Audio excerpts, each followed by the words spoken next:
had just formed the Workers' Party of Ethiopia, was benefiting from a massive global response to the discovery of an Ethiopian famine. The world did not yet know that the famine had been created by the Derg's own policies. A transfer of funds from the First World given to care for the victims had just occurred.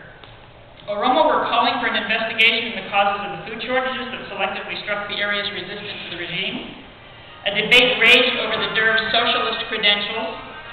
The Oromo wanted a voice. The Oromo wanted a public expose into the ruthless brutality of the Derg. Oromo were being displaced with the resettlement programs that constituted politically driven crimes to keep the regime in place. The Oromo wanted friends. The Oromo wanted careful investigation into the conditions of their dispossession. Villagization of the Oromo was in full swing, as in the East at the time that this association was formed. The need for systematic research was great. The need for scholarship was great. The need for intellectuals to band together was great. Many of us thought, how much worse can things get?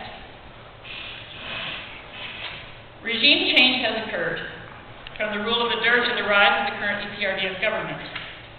We in Oromo Studies have tracked every step of the machinations by which the current regime, dominated by a minority, maneuvered its way into assuming absolute control over state power and rendering ethnic federalism an empty phrase. We have witnessed and documented the burning of Oromo forests, the laying down of infrastructures of exploitation, massive land grabs, the displacement of populations that make resettlement of the 1980s look like child's play. We have cataloged the violations of the human rights of hundreds of thousands of people whose only crime was self-expression. We've concluded the sad truth that even self-expression by a majority population feels like a threat to a minority regime. We have grieved at the environmental pollution and destruction, causing public health crises, decimation of sacred lands that violate every tenet of Oromo values.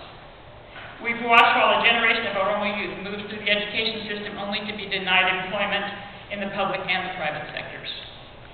We've documented and discussed a feeling of helplessness and hopelessness in the population.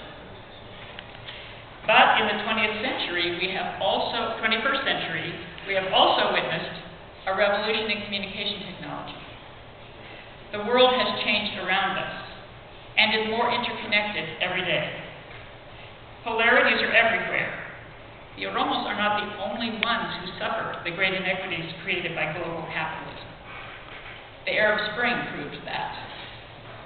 For quite some time, observers of Oromo have assumed that there will be some kind of major uprising staged to resist these egregious conditions of daily living, especially since the population was so large in comparison to the minority who control the levers of power.